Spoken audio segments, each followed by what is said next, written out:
जगन्नाथपुरी के लिए सदन कसाई जब निकला तो पहले ऊंच नीच की भावना बहुत ज्यादा थी, तो कई लोगों ने सदन को टोक दिया, बोले तू ये इस मार्ग पर मत चल। क्यों? बोले इस पे संत चल रहे हैं, इस पे भक्त चल रहे हैं, इस पे बड़े बड़े लोग चल रहे हैं, तुम नीचे चलो। तो बेचारा सदन नीचे मार्ग पर चलने लगे, जिस पर कांटे भी हैं, पत्थर भी हैं, कंकड़ भी हैं।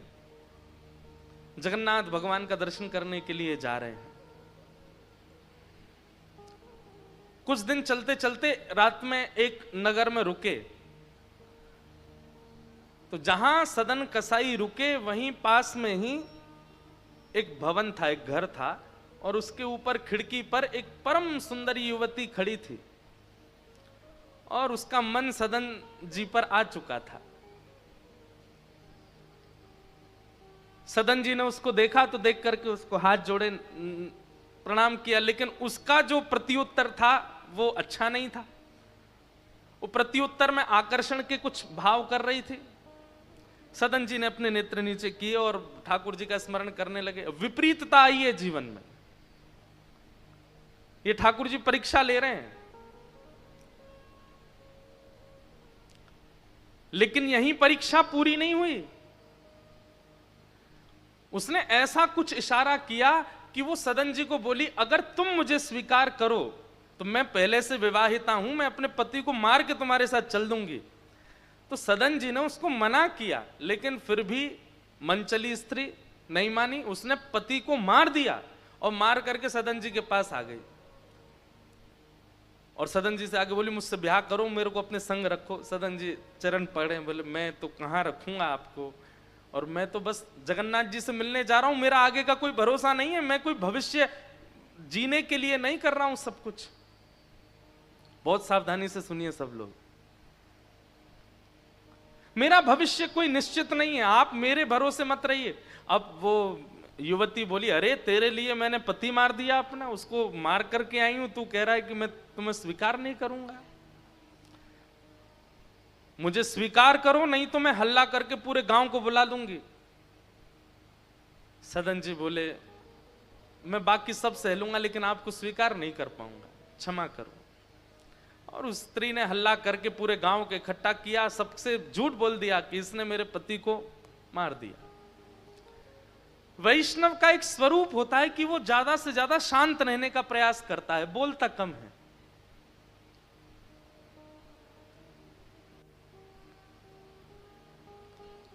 सदन जी को तो ये चिंता लगी थी, अभी कितनी दूर जगन्नाथपुरी है, मुझे चल करके जाना है, मुझे महाप्रभु जगन्नाथ जी का दर्शन करना है।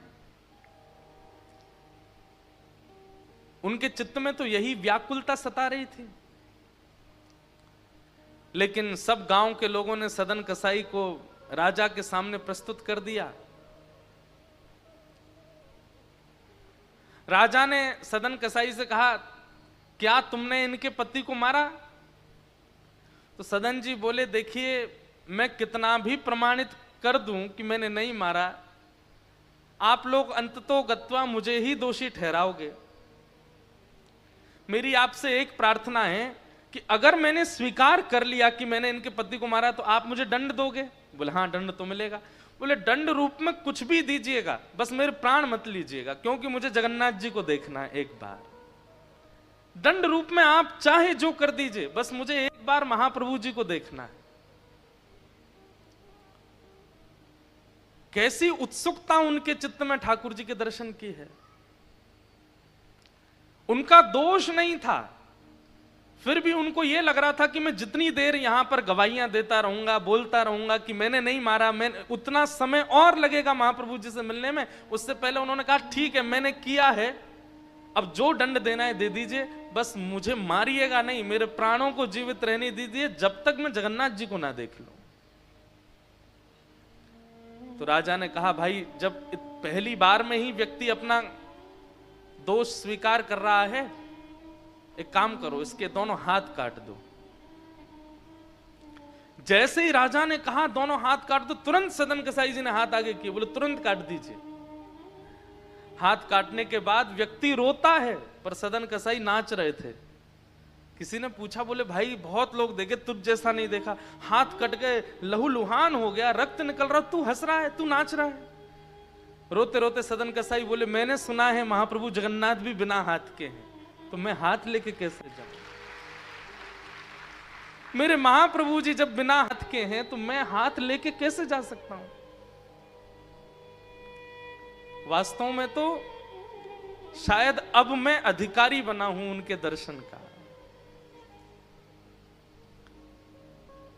राजा भी समझ गए, बोले कि इनका दोष है नहीं, लेकिन सबने नतमस्तक होकर के प्रणाम किया सदन जी को और बोले बस मुझे अब मत रोकिए, मुझे जाने दीजिए। राजा ने चिकित्सा करवा दी हाथ की, थोड़ी उस पर मल्लम वगैरह लगा दी, लेकिन भुजाएं तो कट चुकी हैं, केवल यहां तक हाथ हैं दोनों। कितनी विपरीत अवस्था, लेकिन सदन कसाई व्याकुल नहीं हुए, विचलित नहीं हुए, चल पड़े जगन्नाथ जी से मिलने। जैसे ही श्री क्षेत्र जगन्नाथ आया, भगवान जगन्नाथ जी का एक विशेषता है कि उनका जो नील चक्र है मंदिर के ऊपर का, वो दूर किलोमीटरों दूर से दिखाई दे जाता है। आप कभी, मैं अपने दर्शन की विधा बता रहा हूं, भुवनेश्वर से जैसे ही हम जाते हैं पुरी के लिए, तो मेरी नजर बस गाड़ी के चारों तरफ घूमती रहती है कि कैसे भी, अब तो मुझे पता है किस दिशा में दिखते हैं, और मुझे यह भी पता है कौन सा बोर्ड आता है जिसके बाद सबसे पहले नील चक्र दिखता है, और उसके बाद भी कम से कम 8-9 किलोमीटर दूर रह जाते हैं जगन्नाथ जी, वहीं से नील चक्र दिखता है। जैसे ही सदन कसाई ने नील चक्र देखा, व्याकुल हो गए। दोनों भुजा नहीं है, बार बार गिर जाते हैं, बड़ी मुश्किल से उठते हैं, लेकिन महाप्रभु जी इतने त्याग में भक्त को कैसे अस्वीकार करें? महाप्रभु जी ने तुरंत अपनी ब्रह्म वेदी पर बैठे बैठे पुजारियों को आज्ञा की, बोले मेरा एक परम भक्त आया है, मेरा एक परम वैष्णव भक्त आया है, मैं उसके दर्शन के लिए बड़ा व्याकुल हो रहा हूं। पुजारी सब बोले भगवान आज्ञा करें, क्या करें? बोले तुरंत पालकी लेके आओ, उसको लेके आओ।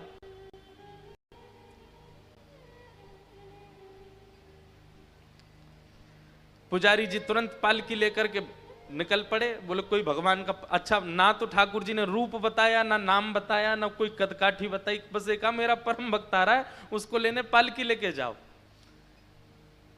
पुजारी सब पालकी लेकर के आए, जहां से नीलाचल धाम में वैष्णव प्रवेश करते हैं, वहां जाकर के पुजारी आपस में बोले भगवान ने रूप नाम कद तो बताया नहीं, अब किसको लेके जाएं इसमें बैठा के? तो पुजारियों ने कहा भैया सुनिए सुनिए सुनिए, महाप्रभु जगन्नाथ जी ने ये पालकी भेजी है और ये कहकर के भेजा है कि मेरा एक परम वैष्णव भक्त आ रहा है, आप में से जो परम वैष्णव हो इस पालकी पे बैठ जाओ। महाराज वहां तो लड़ाई होने लगी, सब लड़ने लगे, हम हैं परम वैष्णव। दूर खड़े सदन कसाई अपनी कटी हुई भुजाएं ऐसे जोड़ करके बैठे थे, बोले जिसके लिए महाप्रभु जी पालकी भेजे उस भक्त का दर्शन आज पहले करूंगा मैं, फिर महाप्रभु जी को देखूंगा। लेकिन वहां तो इतनी भीड़ लग गई पालकी में चढ़ने वालों की, सब गिनाने लगे, हम 2 लाख नाम जप करते हैं, हमने इतने अनुष्ठान किए, हमने इतनी तीर्थ यात्रा करी है, हमारे लिए ही महाप्रभु जी ने पालकी भेजी है। पुजारी बोले ऐसे नहीं भैया, एक बार फिर से जाओ मंदिर में, पूछ के आओ महाप्रभु जी से कौन है, उसका नाम तो बताओ, उसका कुछ तो बताइए। पुजारियों ने जाकर के पूछा, हे महाप्रभु जी, महाप्रभु जगन्नाथ जी तुम लेके नहीं आए उसको? बोले आपने नाम तो बताया नहीं उसका, उसका कुछ तो बताइए, पहचान कैसे होगी कि वो है कौन जिसको लेके आना पालकी में? महाप्रभु जगन्नाथ जी के नेत्र सजल हो गए, बोले जैसा बिना हाथ का मैं हूं वैसा ही वो भी है, उसको लेके आओ, उसको मेरे पास लाओ।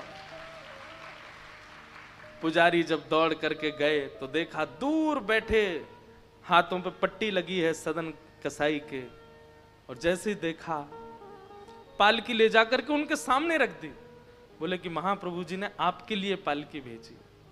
ये सुनकर के इतना रोए सदन कसाई, चरणों में गिर गए, मैं योग्य नहीं हूं, महाप्रभु जी क्यों इतनी कृपा मुझ पर करते हैं? अरे मैं तो कसाई हूं, मैंने कितना मांस काटा है, कितना कुछ मैंने पाप अपने जीवन में किया। अरे दुनिया के लोग तो किसी वस्तु को बेचते हैं तो तराजू पर ईंट रखते हैं, पत्थर रखते हैं, वाट रखते हैं, मैंने तो शालिग्राम रख करके मांस बेचा है, मैं इतना बड़ा पापी, और महाप्रभु जी मेरे लिए पालकी बेचते हैं।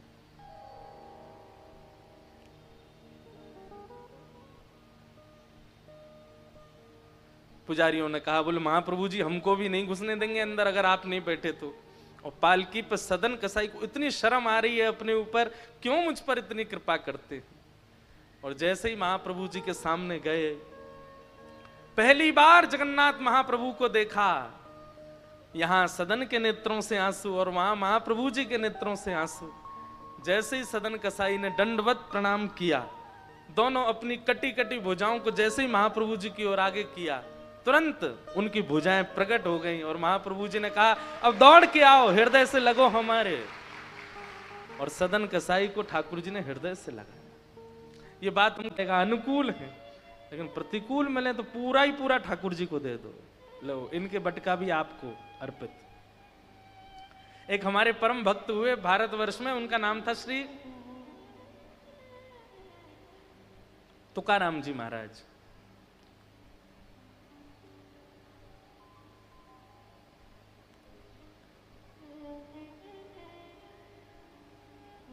तो श्री तुकाराम जी की जो पत्नी थी वो बड़ी विपरीत अवस्था की थी, विपरीत स्वभाव की थी। एक बार एक गांव में लड़का था, बहुत अच्छी कथा है, ध्यान से सुनना, मुझे बड़ी अच्छी लगती है। एक महापुरुष कैसे उत्तर देता है। तो तुकाराम जी, जिनके आगे महाराष्ट्र के मराठा राजा छत्रपति शिवाजी महाराज भी नतमस्तक होते थे, वो तुकाराम जी अपनी पत्नी की लड़ाई और चिकचिक से इतने मतलब बेचारे परेशान तो नहीं होते थे, लेकिन बहुत लड़ती थी, तो इसलिए घर से गांव के बगल में एक पर्वत था, उसके ऊपर पूरे दिन सुबह चले जाते थे, रात को उतर के आते थे नीचे, पूरे दिन वहीं रहते थे। तुकाराम जी से मिलने छत्रपति शिवाजी महाराज आते, बड़े बड़े संत आते, बड़े बड़े महापुरुष आते थे, लेकिन पत्नी उनका बिल्कुल आदर नहीं करती थी, पत्नी बिल्कुल सम्मान नहीं करती थी। एक दिन एक गांव का बालक, पूरा घर उसके पीछे पड़ा था, तू ब्याह कर ले, ब्याह कर ले, ब्याह कर, उसको करना नहीं था। तो उसने अंतिम बार अपने परिवार के लोगों से कहा, ठीक है तुम लोगों को चाहते हो मैं ब्याह कर लूं? बोले हाँ। तुकाराम जी से कहलवा दो कि ब्याह कर ले तो मैं कर लूंगा, क्योंकि उसको पता था तुकाराम जी नहीं बोलेंगे कि ब्याह कर लो। भाई दूध का जला, दूसरे को भी दूध जला हुआ पीने नहीं देता, छाछ फूंक फूंक के पीता, ये तो बात है, पर दूध का जला दूसरे को सावधान कर दो, भाई फूंक मार के पियो, गर्म है। तो उसने मन में विचार किया कि तुकाराम जी का खुद का विवाह इतना ज्यादा विचित्र गया है, वो मेरा ब्याह तो मना ही कर देंगे घर वालों को। तो उसने घर वालों से कहा, तुकाराम जी अगर बोल देंगे कि ब्याह कर लो तो मैं कर लूंगा। घर वाले बोले ये भी कोई बात है, तुकाराम जी तो मना ही करेंगे। बोले इसीलिए तो उनसे कहलवा दो, मैं तुरंत ब्याह कर लूंगा। सब लोग इधर देखो, ध्यान से सुनो। तो घर के सब लोग उसको लेके गए तुकाराम जी के पास, जाके बोले इसने कहा है कि तुकाराम जी अगर बोल देंगे तो मैं ब्याह कर लूंगा, देख लीजिए आप आज्ञा कर दी। तुकाराम जी बोले जितनी जल्दी हो सके उतनी जल्दी ब्याह करो, जितनी जल्दी हो सके उतनी जल्दी इसका ब्याह करो। तो घर के लोग तो तुरंत, अगली बात सुनी नहीं, तुरंत भागे वहां से, बोले अब हम व्यवस्था कर रहे हैं, अब तू कुछ नहीं कर सकता, अब तो तेरा ब्याह होगा। सब चले गए।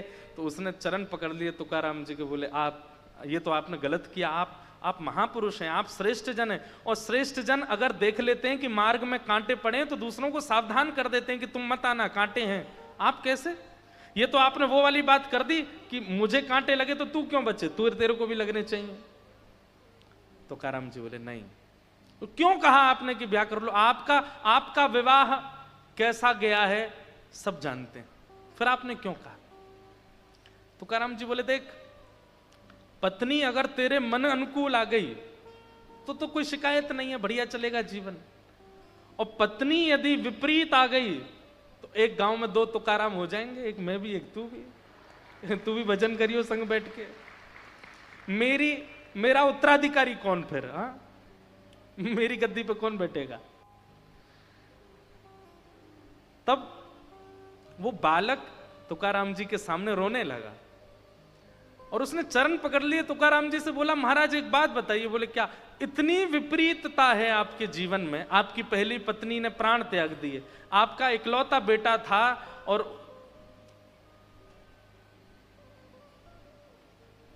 अकाल पड़ने की वजह से उसकी मृत्यु भी हो गई, दूसरा विवाह हुआ आपका, दूसरी पत्नी इतनी तेज आई कि वो आपको मार तक देती है सबके सामने। इतनी सब विपरीतता आप अपने जीवन में देखते हैं, इतने खुश कैसे रहते हैं आप, इतने प्रसन्न कैसे रह लेते हो? हमारे जीवन में एक कष्ट आता है तो हम तो कितने दिन तक चिंता में रहते हैं, पर आप इतने कष्टों में रहते हो भी इतने प्रसन्न कैसे हो? तुकाराम जी महाराज ऐसा उत्तर देते हैं।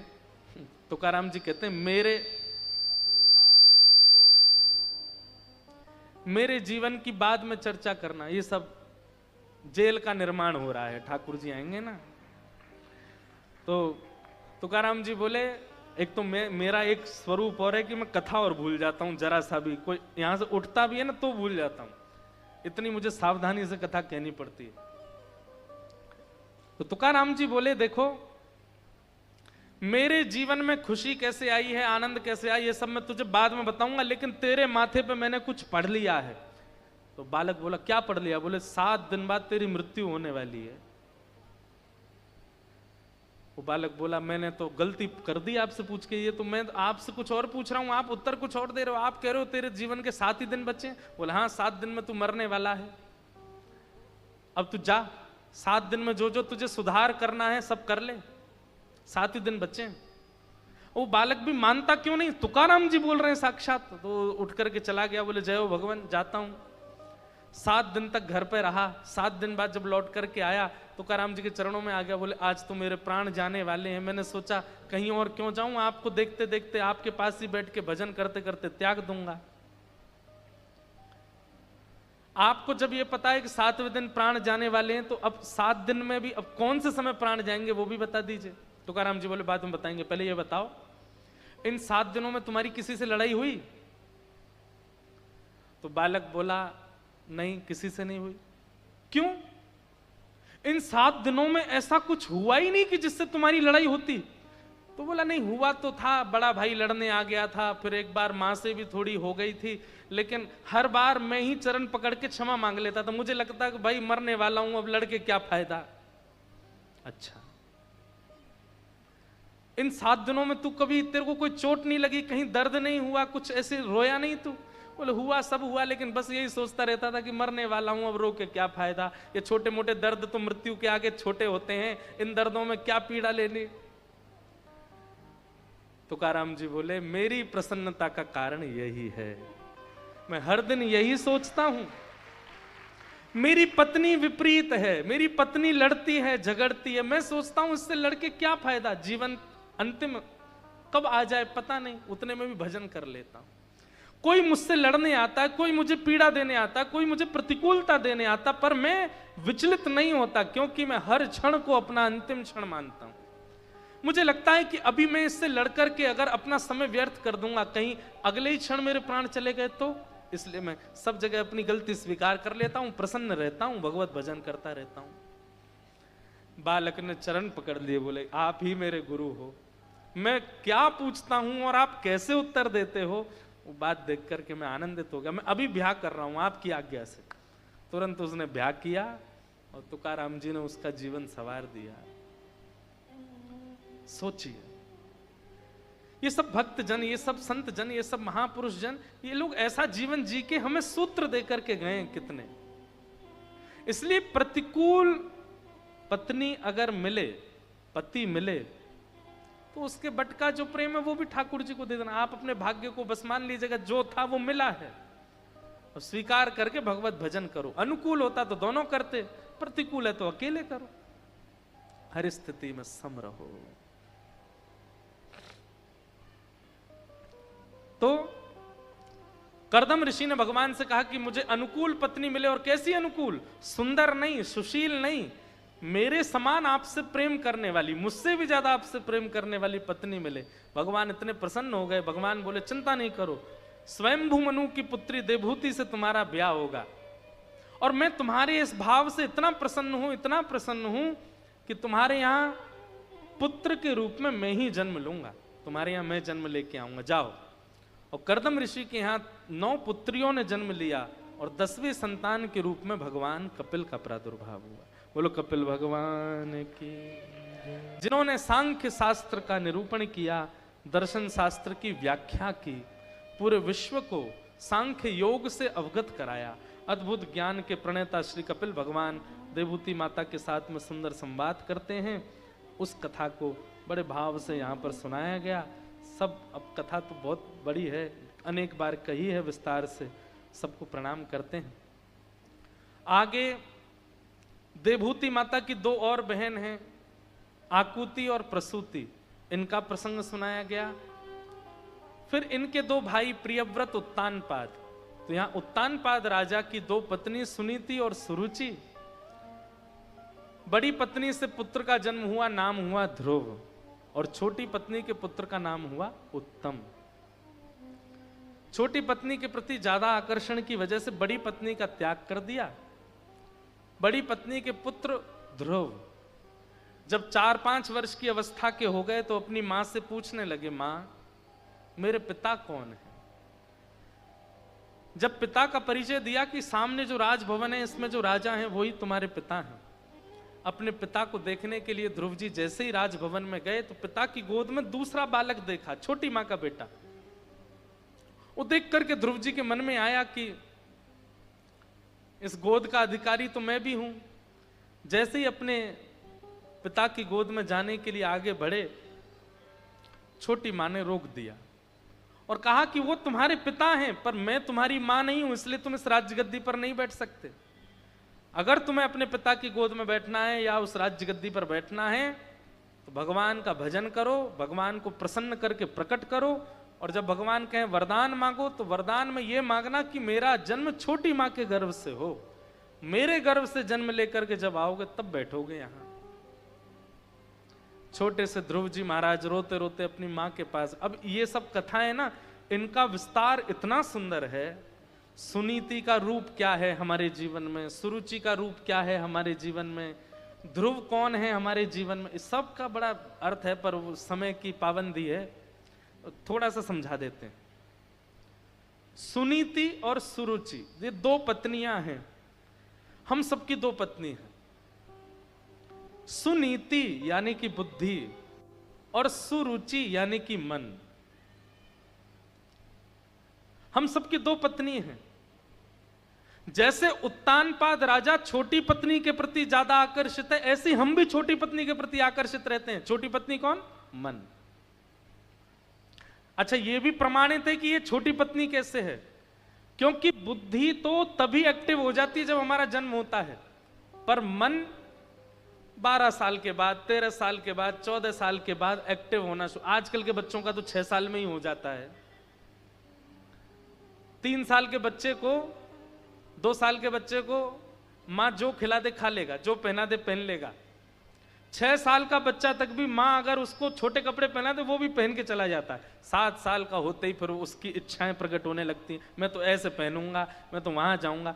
तब मन का जन्म होता है। तो मन छोटी पत्नी है, और छोटी पत्नी के प्रति हमारा आकर्षण ज्यादा होता है, और कभी कभी आकर्षण इतना ज्यादा हो जाता है कि हम बड़ी पत्नी का त्याग ही कर देते हैं, यानी कि मति। लेकिन मति से जो जन्म होता है वो होता है ध्रुव का। ध्रुव का मतलब क्या? ध्रुव का अर्थ ही होता है कल्याण, ध्रुव का अर्थ ही होता है परम सत्य।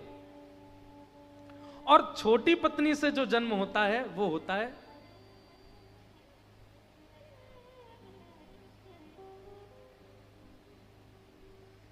सुनीति के पुत्र ध्रुव और सुरुचि के पुत्र उत्तम। मन से जो जन्म होता है वो किसका होता है? उत्तम का। उत्तम वस्तु कल्याणकारी नहीं होती। अब आप मुझसे पूछो आपको अच्छा क्या लगता है, उत्तम क्या लगता है, तो अच्छी बात में मैं मन से जो जन्मा उसी का नाम लूंगा। क्या? रसगुल्ला अच्छा लगता है तो रसगुल्ला एक ही अच्छा है। जैसे ही 2 खाने शुरू किए, 3 खाया, 4 खाया, फिर वो बिगाड़ेगा ही। मन से जन्म लेने वाली वस्तु कल्याणकारी नहीं हो सकती, वो कुछ समय की प्रिय हो सकती है। लेकिन हम लोग मन के इतने आदी हो जाते हैं कि बुद्धि का त्याग कर देते हैं। आप लोग कहोगे महाराज जी तो फिर क्या करें, बुद्धि के अधीन रहना चाहिए? नहीं, इसका अर्थ क्या है? मन और बुद्धि दोनों अलग अलग विचार ना करें। ये दोनों जब अलग अलग विचार करते हैं तभी व्यक्ति महासंसारी हो जाता है। बुद्धि अलग विचार करती है, मन अलग विचार करता है। आध्यात्मिक व्यक्ति कथा सुनते सुनते, गुरु आश्रय में रहते रहते उसका क्या होता है, बुद्धि और मन ये एक धारा हो जाती है। जो मन की इच्छा होती है वही बुद्धि की इच्छा, और ये दोनों एक तभी हो सकते हैं जब मन में और बुद्धि में, दोनों में श्री कृष्ण बैठे हो। बुद्धि में संसार, मन में श्री कृष्ण, तो भी विलग होगा। बुद्धि में श्री कृष्ण, मन में संसार, तो भी विलग होगा। और इन दोनों में यदि श्री कृष्ण हो गए तो एक धारा हो जाएगी, और वही व्यक्ति आध्यात्मिक पथ, भक्ति पथ का पथिक बन के श्री कृष्ण की प्राप्ति कर लेगा, अपने जीवन का उद्धार कर लेगा। हमारी कथा में एक नियम बनाऊंगा मैं कि भाई खाली हाथ मत बैठो। ये तो सूत्र ऐसे सुंदर कभी कभी आते हैं मंच से लिखने वाले हैं। ये जीवन के कितने सूत्रों का उत्तर मिलता है यहां से। तो बड़ी पत्नी के पुत्र ध्रुव को डांट दिया छोटी पत्नी ने। ध्रुव जी महाराज मां के पास रोते हुए गए कि मां, छोटी मां ने ऐसा कहा, वन में जाके भगवान का भजन करके उनको प्रसन्न करके छोटी मां के गर्भ से जन्म हो मेरा, ऐसा वरदान मांगूं। तो बड़ी मां ने कैसे समझाया ध्रुव को बोली, बेटा व्यक्ति क्या बोलता है उसमें ग्रहण करने वाली क्या बात है, केवल उतना सुना करो, उसके अलावा सब छोड़ दिया करो। छोटी मां ने तुमसे क्या कहा, वन में जाके भगवान को भजन करके उनको प्रसन्न करो, बस यहीं तक सुनो, इसके आगे क्या कहा उसका विचार मत करो। मां हो तो ध्रुव की मां जैसी। और कहा बेटा तू अभी जा वन में। ये संकेत समझ कि ठाकुर जी ने किसी से तुझे कहलवाया है कि तू वन में आके मेरा भजन कर, मैं तो तैयार बैठा हूं तुझसे मिलने को। जो ध्रुव जी रोते हुए गए थे वो नाचने लगे मां के आगे। मां आपने ऐसा समाधान बताया, बोले कि और जाते जाते छोटी मां के पैर और छूना, कि उन्होंने संकेत दिया है कि भगवान तुझसे मिलने के लिए वन में बैठे हैं, जा। एक बात आपको समझ आएगी बंधुओं कि ध्रुव जी की भक्ति में भगवत प्राप्ति का सबसे बड़ा कारण क्या बना, उत्साह, एक्साइटमेंट, जो उनकी मां ने प्रकट कर दिया है। बोले तेरे लिए भगवान वन में ही बैठे हैं, इसीलिए छोटी मां के माध्यम से तुझे संदेश भिजवाया कि तू वन में आ। ध्रुव जी इतने उत्सुक हो गए, अब उनको कुछ नहीं दिख रहा है और उत्सुकता में चले गए वन की ओर। नारद जी महाराज मार्ग में मिले, नारद जी ने भी परीक्षा ली ध्रुव जी की, उसमें पास हो गए। तब नारद जी ने उनको 12 अक्षर मंत्र प्रदान किया। नमो भगवते तुभ्यं वासुदेवाय धीमहि प्रद्युम्नाय अनिरुद्धाय नमः संकर्षणाय च। इसी श्लोक का 12 अक्षर मंत्र क्या बना, ओम नमो भगवते वासुदेवाय। ये 12 अक्षर मंत्र है। जरूर बंधुओं गंगा जी में स्नान करके और थोड़ा सा अंग गंगा जी में ही हो, चाहे पेट तक हो, कंठ तक हो, गंगा जी में बैठ करके जितनी क्षमता हो इस मंत्र का मनी मन जाप करना है। और जाप करते समय नेत्र खोले नहीं रखने, किसी को देख रहे हो उसको, उतनी देर ठाकुर जी का स्मरण करो। जो स्वरूप आपको प्रिय लगता है, राधा रमन लाल प्रिय लगते हैं, गिरधर लाल प्रिय लगते हैं, जगन्नाथ प्रिय लगते हैं, उस स्वरूप का चिंतन करके कर माला ले सको तो अच्छा, नहीं तो कर माला करके इस 12 अक्षर मंत्र को जरूर गंगा जी में बैठ के जपो। आपको अनुभव होगा, अच्छा अनुभव होगा। ये 12 अक्षर मंत्र दिया। ध्रुव जी महाराज मधुवन में गए और मधुवन में जाकर विराजमान होकर के शंख चक्र गदा पद्म धारण करके श्रीमन नारायण ध्रुव जी के सामने प्रकट हो गए। बोलो भक्तवत्सल भगवान की। ध्रुव जी आ गए, भगवान आ गए। लोग कहने लगे 5 महीने में कैसे मिल गए।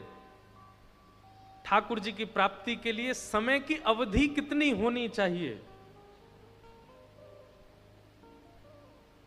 कितनी पता है? एक क्षण। एक क्षण में भी वो आपको मिल जाएंगे, यदि वो एक क्षण परिपूर्ण उत्सुकता से भरा होगा तो। नहीं तो लगे रहो सालों साल नहीं मिलेंगे ठाकुर जी। एक बात लिख लीजिएगा, आपके नियम से, साधन से, व्रत से, तप से ठाकुर जी प्रसन्न होते हैं, पर यदि इन नियम, साधन, व्रत, तप में उत्सुकता नहीं है तो ठाकुर जी मिलने में समय लगाएंगे।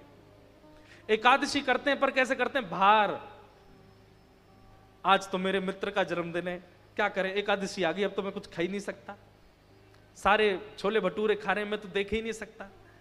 अगर इस भाव से एकादशी भी कर रहे हो ना, तो उत्साह शून्य हो गई, और उत्साह शून्य होते ही आपके नियम का, आपके व्रत का, आपके भाव का हनन हो जाता है। इसलिए भैया तीर्थ यात्रा, ध्यान से सुनना, तीर्थ यात्रा, व्रत, नियम, नाम जप और कथा, इन पांचों में कुछ हो चाहे ना हो, उत्सुकता भरपूर होनी चाहिए। जब तक बिना उत्सुकता के इनका आप पालन करोगे, इनसे कोई फल प्राप्त होने वाला नहीं है। नाम जब आप जपते हैं तो उस समय यह नहीं होनी चाहिए 14 माला जपनी है, 11 माला जपनी है, गुरुजी ने 21 माला के लिए कहा, जल्दी जल्दी पूरी करूं, अरे क्यों नहीं हो रही। कई लोग जाप करते हैं ना, हम भी बचपन में जब करते तो जब करते करते अंदर देखते कितनी दूर रह गई अभी वो सुमेरु कब आएगा ऊपर। नहीं महाराज, जब करते करते सुमेरु आ गया और आपकी 11 माला पूरी हो गई तो मन में क्षोभ हुआ, इतनी जल्दी क्यों हो गया नाम पूरा, ये अभी और क्यों नहीं बढ़ा, और क्यों नहीं चला। 7:15 बजे जैसे ही मैं बोलूं कि अब हम कथा कल सुनाएंगे, तो आपके मुख से जैसे पीड़ा की आह निकलती है ना, ऐसे निकल पड़े कि अरे इतनी जल्दी कथा क्यों पूरी हो रही है, अब फिर कल 4 बजे तक प्रतीक्षा करो। और व्यास जी भी हमारे 4:30 से पहले तो आते नहीं है, विचार करें। ये व्याकुलता, उत्सुकता से ठाकुर जी मिलते हैं, बाकी जप, नियम, तप, वह कुछ भी हो, उत्सुकता। ध्रुव जी को भगवान मिले और भगवान की ध्रुव जी ने स्तुति गाई। भक्ति मुहु प्रवहताम त्वयि में प्रसंगो भूयादनंत महताम अमलाशयानाम येनांजसौल्वण मुरुव्यसनम भवाब्धिम निश्ये भवद गुण कथा मृतपान मत्त। हे नाथ, मुझे व्यसनी बना दो। क्या कह रहे हैं ध्रुव जी? मुझे व्यसनी बना दीजिए। भगवान बोले व्यसनी? किस चीज का व्यसन करना है? बोले आपकी कथा का व्यसन हो जाए, ऐसी कृपा कर दो, आपकी कथा सुनने का मुझे व्यसन लग जाए। व्यसनी व्यक्ति कैसा होता है? सब लोग इधर देखो, व्यसनी व्यक्ति कैसा होता है पता है? बहुत तेज सिर में दर्द हो रहा है, क्या करें? तो थोड़ी सी पी लो, ठीक हो जाओगे। बहुत चिंता हो रही है, अच्छा चलो संसारी पीने वाली वस्तु का नाम तो नहीं लेंगे, चाय, चाय भी व्यसन है। सिर में दर्द हो रहा, चाय पिला दो। अभी अभी भोजन किया, थोड़ी थोड़ी चाय और पी लें हैं। अब तो नींद आ रही है, चाय पी के सोएंगे। सुबह उठ गए, चाय पिलाओ। घूमने जा रहे हैं, बोले 1 कटोरी चाय पी के फिर चलेंगे। अरे भैया, जहां घूमने आए थे पहुंच गए, चाय तो पियेंगे, यहां उतरते ही पहले चाय। व्यसनी व्यक्ति क्या करता है? वो व्यसन करने के बहाने ढूंढता है।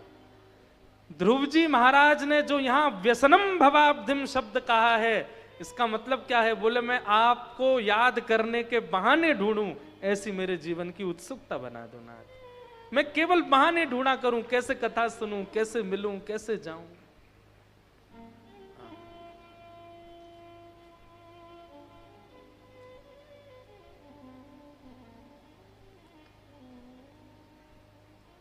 हम बहाने नहीं ढूंढते, कई लोग ढूंढते हैं। कई आते हैं बच्चे, हम महाराज जी घर पे झूठ बोल के आए हैं कथा सुनने।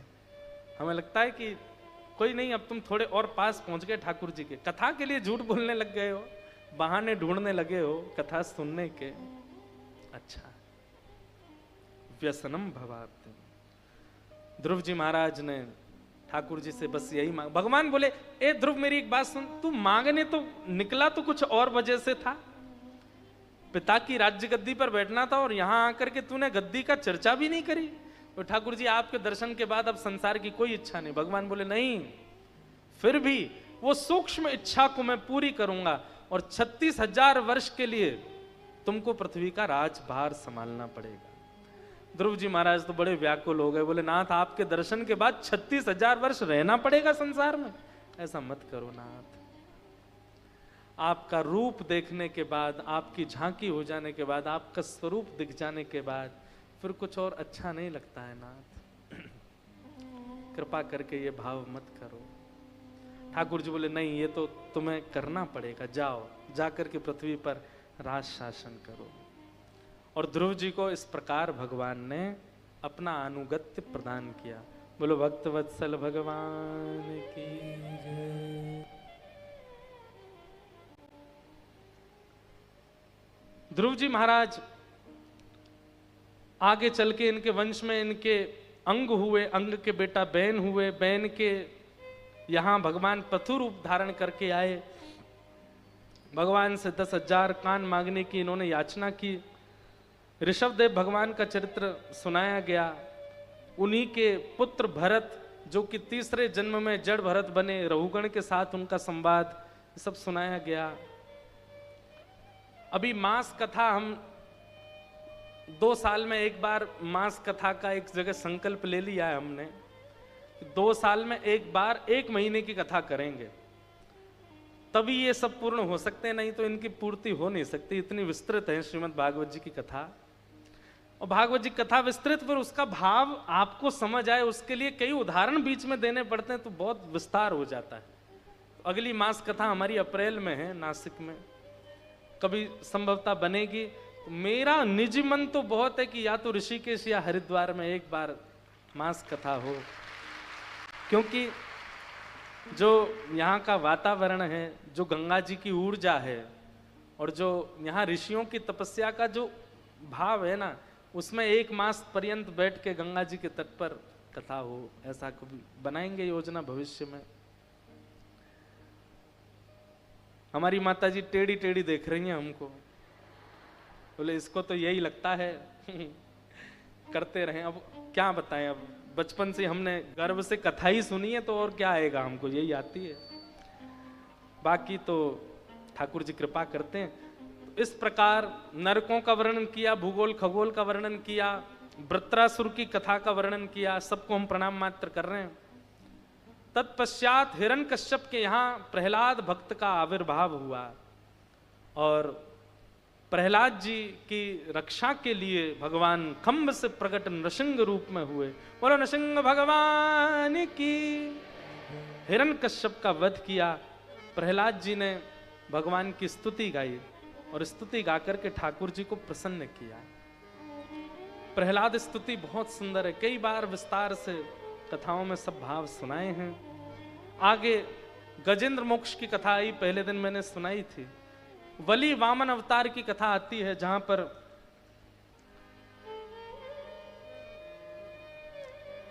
बलि पर कृपा करने के लिए वामन भगवान आए। 3 पग जमीन लेने का संकल्प लेकर के भगवान विराट हो गए और 2 पग से तीनों लोक नाप लिए।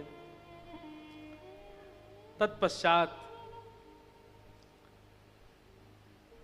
अनेक अनेक कथाओं का वर्णन किया गया और उसी बीच श्री गंगा जी के अवतरण की कथा भी आती है। सूर्यवंश के राजाओं का जब प्रसंग प्रारंभ हुआ तो सूर्यवंश के राजाओं में एक सगर नाम के राजा हुए। सगर के 2 पुत्र थे, 2 पत्नियां थीं। पहली पत्नी से तो 60,000 पुत्रों ने जन्म लिया और दूसरी पत्नी के पुत्र हुए असमंजस, असमंजस के हुए अंशुमान, अंशुमान के हुए दिलीप और दिलीप के हुए भगीरथ। और भगीरथ महाराज ने जाकर के हिमालय पर घनघोर तपस्या की, तब भगवान के चरणों का अभिषिंचित जल मां गंगा इस पृथ्वी पर प्रकट हुई। बोलो गंगा मैया की। कथा ऐसी है कि कपिल भगवान तपस्या कर रहे थे और सगर राजा जो थे ये अश्वमेध यज्ञ कर रहे थे। अश्वमेध यज्ञ में अश्व जो घोड़ा होता है उसको वन में छोड़ा जाता है और जहां तक वो घोड़ा जाएगा वहां तक दिग्विजय मानी जाती है राजा की। अगर वो घोड़ा पूरी पृथ्वी की परिक्रमा करके वापस वहीं आ गया जहां से निकला है, तो उस व्यक्ति का अश्वमेध यज्ञ पूर्ण हो जाता है और उसको इसके फल स्वरूप इंद्र की पदवी प्राप्त होती है। तो इंद्र कभी नहीं चाहते कि किसी का अश्वमेध यज्ञ पूर्ण हो, इसलिए अश्व का हरण करके इंद्र ने कपिल मुनि के आश्रम पर बांध दिया। सगर राजा ने अपने 60,000 पुत्रों को आज्ञा की कि जाओ अश्व ढूंढ के लाओ। अश्व ढूंढते ढूंढते जैसे ही पहुंचे, सागर के तट पर कपिल भगवान बैठे थे, अश्व मिल गया। तो ये 60,000 ने कपिल भगवान को दोषी मान करके उनको उनके तप में विघ्न डाला। तो कपिल भगवान ने नेत्र खोल करके देखा तो नेत्रों से अग्नि प्रकट हुई, 60,000 जल के भस्म हो गए। सगर राजा ने कहा कि भैया हमारे पुत्र गए थे, अभी तक लौट के नहीं आए। तो अपनी दूसरी पत्नी के पुत्र असमंजस के पुत्र अंशुमान को भेजा कि तुम जाओ। तो अंशुमान ढूंढते ढूंढते गए तो देखा कपिल मुनि के आश्रम पर खूब सारा राख का ढेर लगा है। तब कपिल मुनि ने बताया यही तुम्हारे सब भाई बंधु हैं, योग अग्नि में जल के भस्म हो गए। तो असमंजस बोले इनका कल्याण कैसे होगा? बोले इनका कल्याण तो केवल एक से हो सकता। बोले क्या? जगत जननी गंगा जी अगर पृथ्वी पर आवे और उनका स्पर्श अगर इनकी अस्थियों को हो गया तो एक ऋषि की योगाग्नि में जलकर के भस्म होने वाले भी, ऋषि की योगाग्नि में जल के भस्म होने का मतलब है कहीं गति नहीं हो सकती। ऋषि की योगाग्नि में जल करके भस्म होने वालों की भी गति सुधार सकती है मां गंगा। तुम तप करके उनको लेके आओ। तब अंशुमान गए हिमालय पर, लेकिन अंशुमान ने तप किया, गंगा जी नहीं आई। सब लोग इधर देखो, ध्यान से सुनो। अब आ रही है कथा तो सुन लो, बहुत दिन बाद सुना रहे हैं। अंशुमान ने तप किया, गंगा जी नहीं आई। अंशुमान के पुत्र दिलीप ने जाकर के तप किया, गंगा जी नहीं आई। दिलीप के पुत्र भगीरथ जी गए और जैसे ही भगीरथ जी ने तप किया तो गंगा मैया ने विचार किया कि 3 पीढ़ियां निकल गई हमको बुलाने में, अब हमें चलना चाहिए। तो जैसे ही गंगा जी पृथ्वी पर आने लगी तो महादेव को पता चला 3 पीढ़ियां लग गई और तब गंगा जी जा रही हैं पृथ्वी पर। महादेव ने अपनी जटा खोल करके गंगा जी को उसमें बांध लिया, क्रोध में भर के। गंगा जी बोली क्या अपराध हो गया, आपने मुझे क्यों बांधा? बोले कि कुपुत्रो जायेत क्वचिदपि कुमाता न भवति। पुत्र कुपुत्र होता है, मां कुमाता नहीं होती। आप इतनी निर्दयी कैसे हो सकती हैं गंगा जी? 3 पीढ़ियां निकल गई और आप अब जा रही हो। महादेव ने तुरंत समस्त देवी देवताओं की फौज बुलाई। बोले बैठो सब यहां पे, ये कलिकाल आने वाला है और आप सब लोग इतना परिश्रम अगर मानवों से कराओगे तो कोई भक्ति नहीं करेगा, कोई भजन नहीं करेगा, कोई साधन नहीं करेगा। इसलिए सबको मेरी आज्ञा है, मानव के सहज सरल और बिल्कुल सामान्य से प्रयास पर भी आपको रीझना पड़ेगा और उस पर कृपा करनी पड़ेगी। तब सभी देवी देवताओं ने महादेव को आश्वासन दिया। शनि भगवान बोले हम पे कोई तेल चढ़ा देगा, हम उसी से खुश हो जाएंगे। देवी मैया बोली हमारे सामने लाल पुष्प चढ़ा देंगे, सिंदूर चढ़ा देंगे, हम उसी से ही खुश हैं। सभी देवी देवताओं ने सामान्य सामान्य भाव कर दिए। तभी शंकर जी ने भ्रगुटी टेढ़ी करके गंगा जी को देखा। बोले आप कैसे प्रसन्न होगी? तब गंगा जी कहती हैं गंगे गंगे तियो ब्रूयात योजनानां सतैरपि मुच्यते सर्व पापेभ्यो विष्णुलोकम सगच्छति। हे महादेव, मैं वचन देती हूं, मेरे प्रवाह होने वाले घाट से, सब लोग इधर देखो ध्यान से सुनो, मेरे प्रवाही घाट से 100 योजन इधर की तरफ 100 योजन इधर की तरफ दूरी तक कोई व्यक्ति अगर सामान्य जल से स्नान करते समय भी अगर गंगे गंगे कहकर के स्नान करेगा तो मेरे में ही स्नान का उसको फल प्राप्त होगा और उसे विष्णु लोक की प्राप्ति होगी। समझ में आई बात? तब महादेव प्रसन्न हो गए। बोले हाँ अब ठीक है। बोले अब हमें मुक्त कर दीजिए। तब महादेव ने अपनी जटा खोली और पितु शिरसि पतंती जानवी न पुनातु। तब जानवी यानी कि श्री गंगा जी का पृथ्वी पर आगमन हुआ। बोलो गंगा मैया की जय।